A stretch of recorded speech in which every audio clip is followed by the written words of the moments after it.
अस्सलाम वालेकुम, मैं हूं मुकर्रम वड़ाइच। पाकिस्तान में लॉ एंड ऑर्डर की सिचुएशन इस कदर खतरनाक हो गई कि समझ से बाला है कि हम इस सारे मामलात से कैसे निपटेंगे। जो जिसका दिल कर रहा है वो इस मुल्क में कर रहा है। हुकूमत कहां है, रियासत कहां है, लॉ एंड ऑर्डर कहां है, ये समझ नहीं आ रही कि क्या हो रहा है।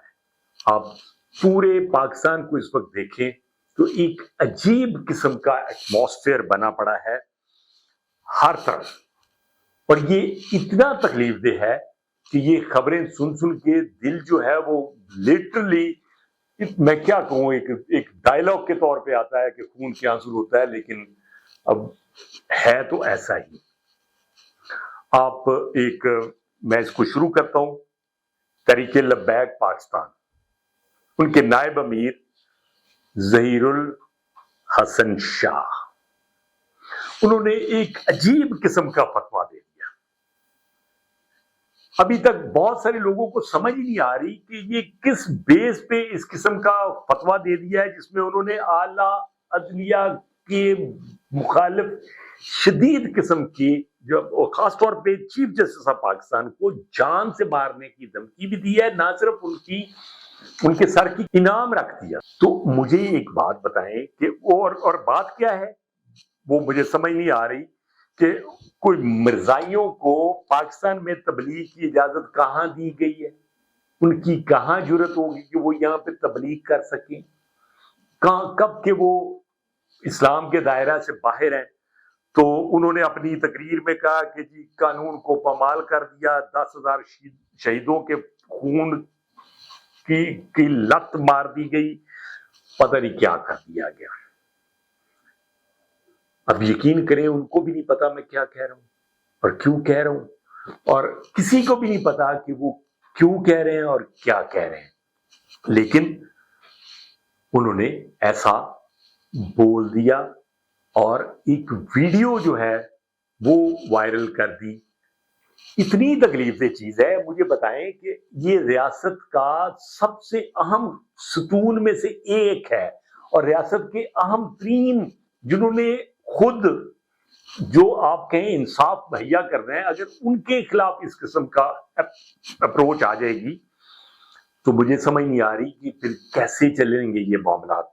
और दूसरी, I'm sure हुकूमत के जो नुमाइंदे हैं उन्होंने इस पे प्रेस कॉन्फ्रेंस भी की, और इसके अलावा किसी ने ये बिल्कुल मतलब जरूरत ही महसूस नहीं की कि वो भी इस किस्म की जारहियत के खिलाफ बोले। ये सिर्फ हुकूमत की जिम्मेदारी नहीं है, इसमें सबकी जिम्मेदारी है। अब चाहिए कि जय्यद उलमा जो है, और पाकिस्तान में जो इस वक्त उलमा हैं, मजहबी पेशवा, मजहबी रहनुमा, उन पे फर्ज है कि वो इस किस्म की फतवों की जो है उसकी मजम्मत करें, इसके खिलाफ खड़े हो जाएं। सबसे बड़ा जिहाद ये इस वक्त लग रहा है कि इस किस्म के फतवों की अब यहाँ पे कोई गुंजाइश नहीं है। ये खामोशी जो है ये ना सिर्फ हैरानकुन है, ये बल्कि बहुत खतरनाक है। हम कितने तबकों में बटे हुए हैं। ये तहरीक लब्बैक पाकिस्तान, ये नमूसे रसालत को लेके इन्होंने पहले भी हमेशा एग्रेशन का मुजाहरा किया है। खुदारा नमूसे रसालत हर मुसलमान का मसला है। ये सबके, ये कहां, मतलब ये सिर्फ आपके नबी है, ये नामूस सिर्फ आपको चाहिए? ये क्या बात है कि कोई एक खास जमात इस चीज का ठेका ले ले कि जी हम ही सिर्फ करते हैं, और फिर वो इतना एग्रेसिव हो जाए? खुदारा कुछ होश के नाखून दें, इस मुल्क को आगे चलने दें। इसी तरह की एक तकलीफ है और बहुत ही खौफनाक खबर जो है वो गवादर से आई है। वहां पे मैंने तो बलोच राजी मोची, एक कोई तंजीम है, उसने कोई एहतजाज करना था, गवर्नमेंट ने कहा भी कि अगर आप कोई एहतजाज करना चाह रहे हैं तो आप पशीन या तुरबत कर लें, हम आपको बाकायदा उसकी अप्रूवल देते हैं, लेकिन उन्होंने किसी की इजाजत नहीं ली। और उन्होंने फिर वही बात कि इस रियासत में रिट कहाँ है, किसकी है, उन्होंने गवादर में जाके धरना दे दिया, एहतजाज शुरू कर दिया, और ये पुरतशद्दुद एहतजाज था। उस हजूम ने ड्यूटी पर मौजूद सिक्योरिटी फोर्सेस पर हमला कर दिया, और इस हमले के नतीजे में एक ऑफिसर समेत 15 फौजी जख्मी हुए हैं, एक शहीद हुए, मैं उन्हें कहूंगा। तो मुझे समझ नहीं आ रही कि उनकी क्या डिमांड्स थी, वो क्या चाहते हैं। गवर्नमेंट से कोई पूछ रहा है, कोई रिट है। हालांकि आईएसपीआर ने उसके बदले में, उसके जवाब में बहुत तहम्मुल से उन्होंने कहा कि जी इस किस्म की कार्रवाइयां जो पुरतशद्दुद हैं ये नाकाबिले कबूल हैं, कौम के साथ मिलकर ऐसी नापाक कार्रवाइयों के खिलाफ हम मुतहद हैं, इनका मुकाबला मिलकर करेंगे। फिर उन्होंने कहा कि लोग जो है किसी सोशल मीडिया पे बहुत ज्यादा प्रोपेगेंडा, पता नहीं कौन कौन सी वीडियोस लगा के, कहाँ की लगा के, तो वो देख कह रहे हैं कि जी ये हो गया वो हो गया। तो उन्होंने कहा कि इस किस्म के प्रोपेगेंडे में अवाम नहीं आए, आप पुरअमन रहें। ये डीजी आईएसपीआर ने कहा कि पुरअमन रहें, पुरसुकून रहें। और उन्होंने ये बात भी की है कि सिविलियन की हलाकतों की वजह से कि उससे बचने के लिए ये तहम्मुल का मुजाहरा किया है, वरना इस किस्म का एग्रेशन जो है वो नाकाबिले कबूल है। वजीर आला बलूचिस्तान सरफराज बुख्ती साहब, उन्होंने ये कहा है कि जी इस मुल्क के खिलाफ बहुत बड़ी साजिश हो रही है। तो मैं बिल्कुल ये समझ रहा हूं कि इस वक्त जिस साजिश में ये मुल्क लिपटा घिरा पड़ा है वो कोई बहुत बड़ी साजिश है दुनिया की। मुल्क जो है जरा सा आगे बढ़ने हम नहीं दे रहे, हम इतने डिवाइडेड हैं, हम सूबों में डिवाइडेड हैं, हम कौमों में डिवाइडेड हैं, हम मजहबों में डिवाइडेड हैं, हम एक डिवाइडेड कौम है। इस मुल्क की बेहतरी के लिए हम किसी एक एजेंडे पे, किसी एक पॉइंट पे मुतहद नहीं है। उधर रावलपिंडी पे देख लें, जमात इस्लामी का धरना अभी भी जारी है, उनकी जायज मुतालबात है, इसमें कोई शक नहीं, हम उसके इन मुतालबात के साथ खड़े हैं। लेकिन अब मुझे बताएं कि इस तरह मुल्क को बंद करने से आप महंगाई में कमी कर पाएंगे, क्या करेंगे? आपने इश्यूज पे बात की, आपने एक्नॉलेज कर दिया, इस मुल्क को चलने दें ताकि आपका प्रेशर रहे। वो आपके साथ मुज़ाकरात करना चाहते हैं हुकूमत, आप मुज़ाकरात करें, उनको उस पॉइंट्स पे लगाएं, लेके आए जो पॉसिबल है। अगर आप कोई नाजायज डिमांड रखेंगे तो वो पॉसिबल ही नहीं होगी, तो कौन मानेगा? कौन चाहता है कि उनकी हुकूमत में इस वक्त अनरेस्ट हो? पारा चिनार में इस वक्त आज बहुत एक खौफनाक, दो वो कोई है तो वो जमीन के तनाजे पे, लेकिन देखिए 43 लोग उनकी डेथ हुई है और 177 जख्मी हुए हैं।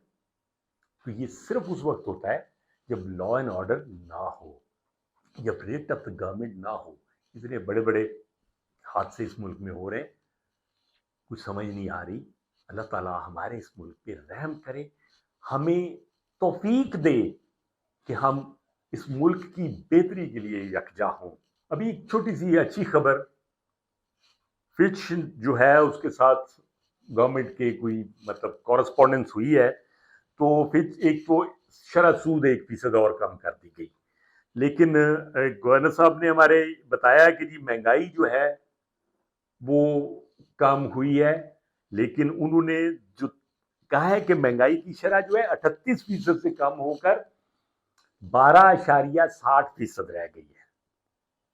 तो ये बहरहाल फिगर्स मेरी समझ में तो नहीं आ रही, मुझे तो नहीं लग रहा कि मुल्क में महंगाई की शरह इस तरह कम हुई है। अगर इस तरह कम हुई है तो फिर शरह सूद जो है वो भी कम होकर सिंगल डिजिट पे आ सकता है, क्योंकि ये शरह सूद जो है दुनिया में हाईएस्ट जो है, वन ऑफ द जो मतलब टॉप जो है, ये اس وقت تھا جب 38% تھی.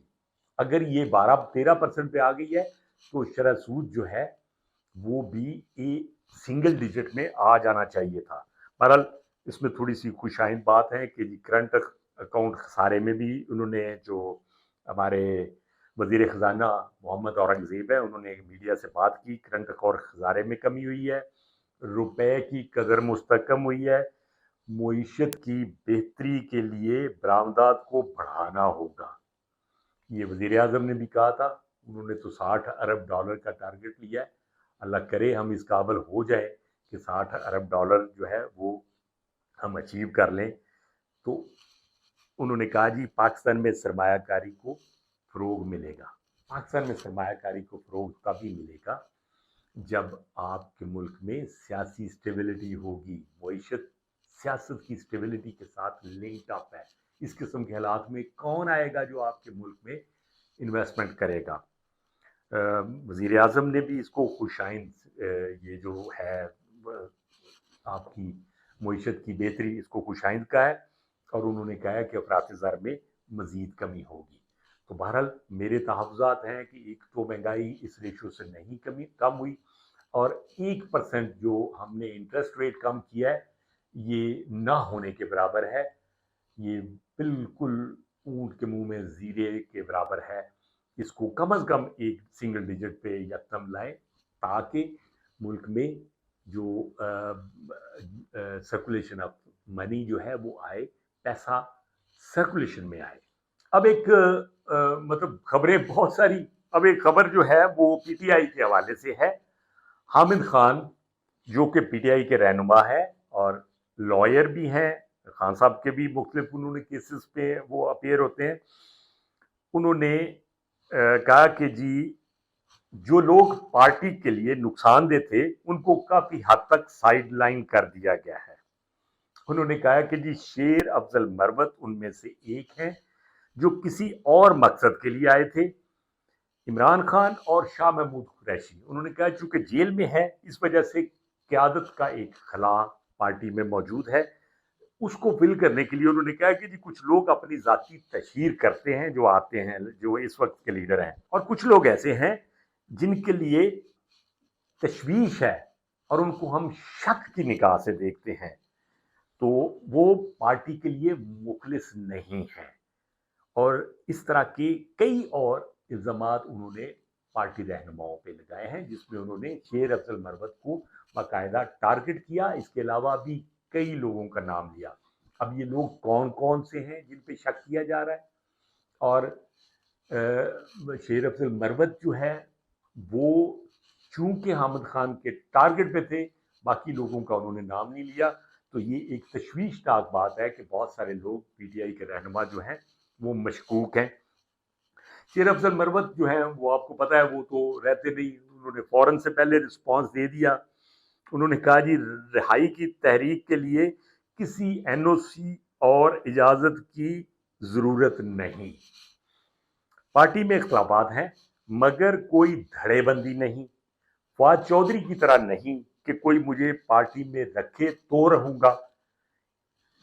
ایک بار پارٹی سے نکال دیا گیا تو فواد چودھری کی طرح دوبارہ نہیں آؤں گا.